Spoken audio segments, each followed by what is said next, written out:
Today on Musclecar, it's inside, backside, and underside. Our COPO Camaro tribute project moves forward with an interior installation. Tommy shows us how to properly restore a neglected piece of your ride, and a new exhaust system goes behind that big block to let it exhale.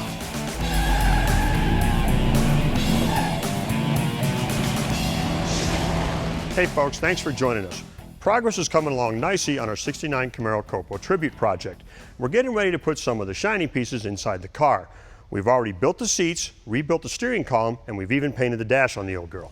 Today's the day that we finally get to put interior in our COPO. Now, we sourced all these pieces from TMI Performance Interior, and if you remember back, that's where we got our seat foams and covers from. They manufacture and distribute a wide variety of interior components for Ford, Chevy, and even Volkswagen restoration projects.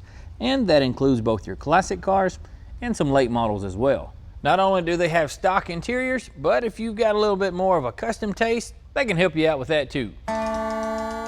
We'll pick it up with the rear panels because they have to go in before the seats. Then we're ready to start with the rear seats, of which the back goes in first, held in place by these little tabs on the outer edge of the frame. Then the bottom can go in and we can move on to the front. Each of the front seats are held in by 4 bolts, and it's just that simple.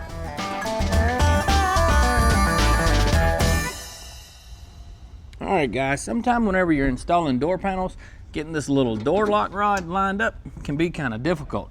A little tip for you is to use the pull knob. Just simply slide it through, thread it on 1 or 2. Makes it a lot easier to line it up. Now for those of you out there that's taken a door panel off and removed a window crank, you've probably seen this little piece, and you've probably thrown it by the wayside, because I know I have.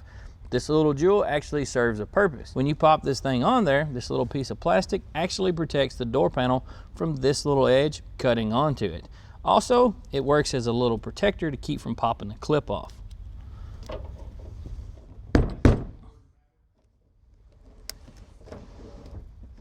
Now what actually holds a door handle on is a really primitive little clip.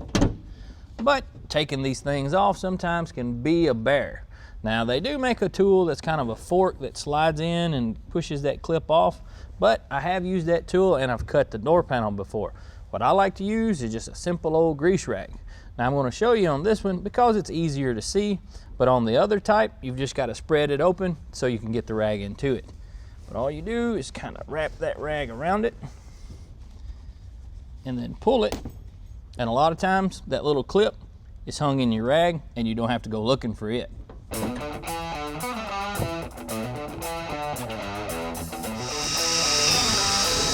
When you're doing something like this, you want to make sure to roll up the window, because otherwise you're probably going to bust it.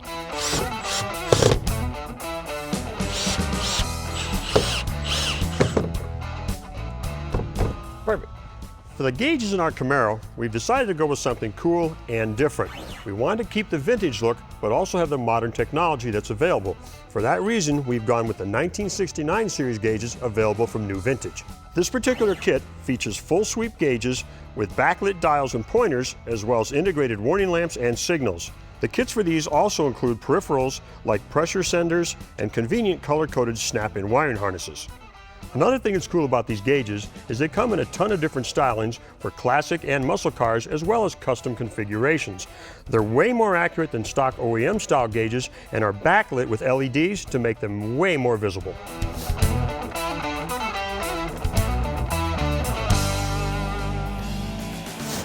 Coming up, find out how to accurately restore the looks of your trunk, assuming there's no junk up in that trunk. Then it's header installation, including a great way to keep your bolts from ever backing out.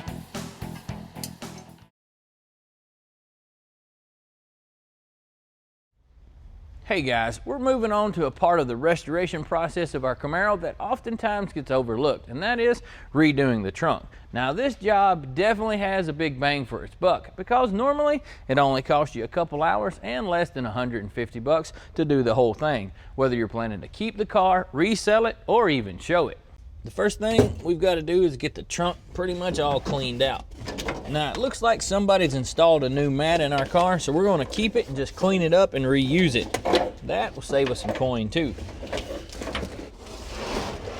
Now at some point in time, somebody's already recoated our trunk, but it still doesn't look 100%. And down here on the bottom, you can see where we've got a little bit of rust of an issue, so we've got to do some scraping to get all that off. Luckily for us, we caught this stuff just at the right time. The rust has just started to blister, and the metal is in good shape without any holes. Bust out your vacuum cleaner for this job because we want to keep our work surface as clean as possible. With all that stuff out of the way, I'm going to move on to the sanding process and kind of give it some tooth with a wire brush and a scuff pad. If you skip this process, it's going to be a complete waste of time because the new coating you're going to spray on it, it's going to eventually just peel off. So it's time to get to work. On a rough surface like this one, you want to use a wire brush because sandpaper just won't do the trick. Then make sure that you vacuum up all that old crud and hit it with some wax and grease remover. Alright guys, we're going to coat our floor with some Duplicolor self-etching primer and then follow it up with some primer sealer to get it to a uniform grade. Etching primer is designed to chemically etch the metal surface that you spray it on, which will promote adhesion by the primer itself. Then on the top of that, the primer sealer will have no trouble adhering, and it seals off the metal from further corrosion. The next coating that we're going to apply is the Duplicolor spatter paint. Now this stuff is very similar to the OEM finish that this thing would originally came with. It's kind of a speckle finish. They offer it in 3 different colors: black and aqua, black and gray, and the gray and white. Now this stuff just simply sprays on, and like any other coating, you want to make sure that it's free of dust, debris, oil, grease, grime, any of that stuff. So make sure your surface is very clean. Another thing to keep in mind when spraying is temperature and humidity, because you don't really want to paint outside in the direct sunlight either, because if the surface you're painting is hot to the touch, it's too hot to coat, because what ends up happening is when you spray all that stuff on, it instantly dries and creates all these uneven spots and just turns out looking like crap. So just make sure that whenever you're painting, it's cool to the touch. Now you could use something like spray-on bed liner to do this, like you would find in the back of a pickup truck. But that wouldn't have that OEM look that we're after. Besides, this stuff does a pretty good job of hiding imperfections and the funky spots.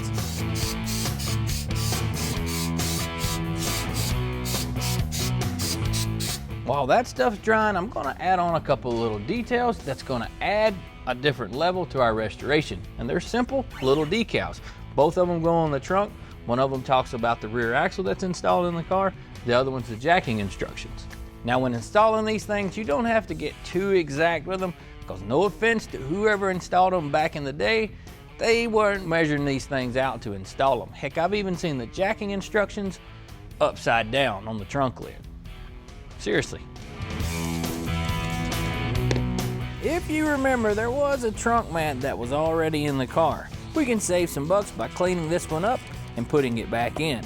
If you need one for your car, you can find them at Classic Industries, and they're an important piece to the puzzle when it comes to restoring factory appearances. Now, since this mat has a little bit of that old wrinkliness to it, I'm going to take a heat lamp and warm it up just a bit to let it smooth itself out. After about 45 minutes or so, it's nice and flat. Another alternative is just to sit it out in the sun and let it do its thing.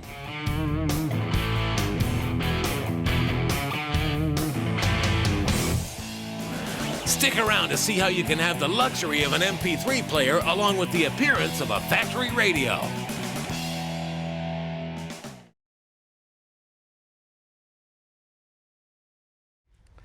Hey folks, welcome back. It's time for us to get up underneath our Camaro and address a couple things we've got to do underneath. And one of the first ones is going to be our exhaust system. In addition to that, we've got that GM Performance ZL1 427 and Auto Gear 4-speed mocked into place. And that transmission, well, it needs a cross member. We've got just the right thing sitting right over here. This is the X Factor 2 crossmember from American Powertrain. Now this particular one is designed to fit perfectly under our first generation Camaro, but they offer other ones out there, such as your early Mustangs and Fox bodies. The X Factor 2 is 50% lighter than a stock crossmember, as well as 20% lighter than the first generation X Factors. It features a modular aluminum construction and is certified to handle up to 1,500 horsepower. It uses the stock mounting holes in the subframe, and it's designed to fit all your popular transmissions, whether it's manual or automatic. And that manual case that we're running, oh, it ought to fit like a dream. Plus, with the versatility of this kit, it makes it great for street and racing applications. With the side support brackets attached to the subframe, you can see that the beauty of this unit is that it's got tons of horizontal adjustability. This swappable bracket offers even more capabilities for adjustments, this time vertically. Oddball engine and tranny combos would be no problem. As for that exhaust system we were talking about, it's going to start right here with this set of long tubes that we got from Doug's headers. These headers are ceramic coated to keep them nice and shiny for many years to come, and also to insulate heat. They feature full-length steel tube construction with 1 7/8" primary tubes. The walls are 16 gauge steel, and they all terminate into a 3.5-inch collector. Every Doug's header is properly tuned using the correct diameter and length tube needed in order to remove exhaust gases from each cylinder efficiently, therefore increasing torque and horsepower dramatically. And they're also designed on the car they're meant to fit, which makes it easy to check and recheck during designing and manufacturing processes.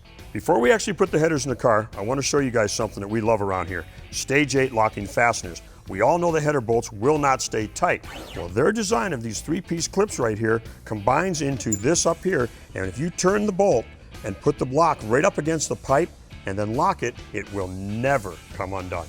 We're going to use these Mr. Gasket copper gaskets because we'll get a better seal on our aluminum heads, and they don't tend to burn out as easily as the paper. In this situation, it's easier to slip the headers in from the bottom. With some cars and some engine setups, the top is the way to go. Like Mank said, we want our bolts to stay put, and with these Stage 8 fasteners, we'll be in good shape. We've got our headers in, we've got our header bolt lock system in, but I got to make mention of one thing to tell you guys if you've ever put headers in a car. These Doug's headers required absolutely no clearance on our tubes whatsoever. Putting this big block in this first generation Camaro, that's quite a feat. Up ahead, see a transverse muffler exhaust system installed in a pony car.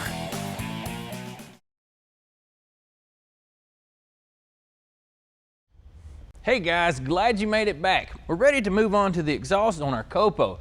So we broke out the exhaust pipes, and we're gonna go with a full stainless kit that we got from MagnaFlow. It's a 2.5-inch diameter unit, plus it comes with a crossover pipe that balances out the left and right side, and a transverse muffler that mounts up and behind the rear axle.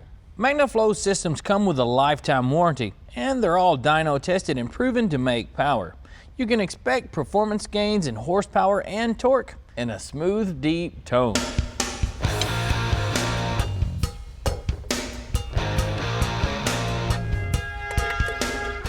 The system is easy to install with mandrel bent tubes that are specifically designed for 67 to 72 Camaros and Firebirds. There you go.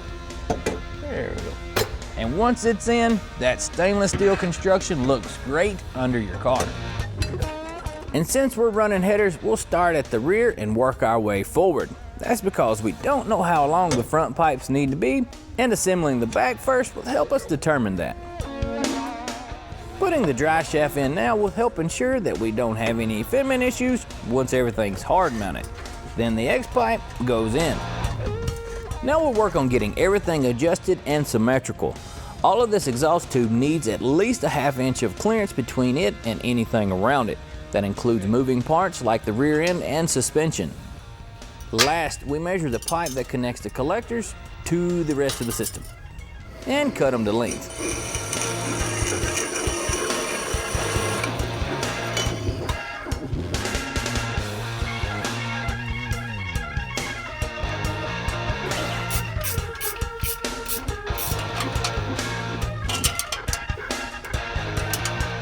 Now I know this isn't stock, but this is one sweet looking system. And if you've ever put in a MagnaFlow kit, you know that these things look great, go together really well, and sound better than $1 million.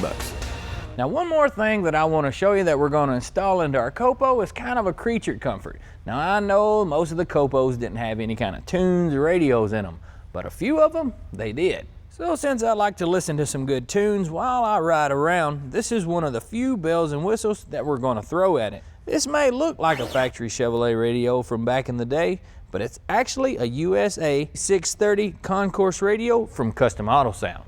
What you see here is a 300 watt AM/FM receiver that has the large push buttons like the car would have had from the factory. Now, not only does this thing look vintage, but it's got some pretty cool modern features to it.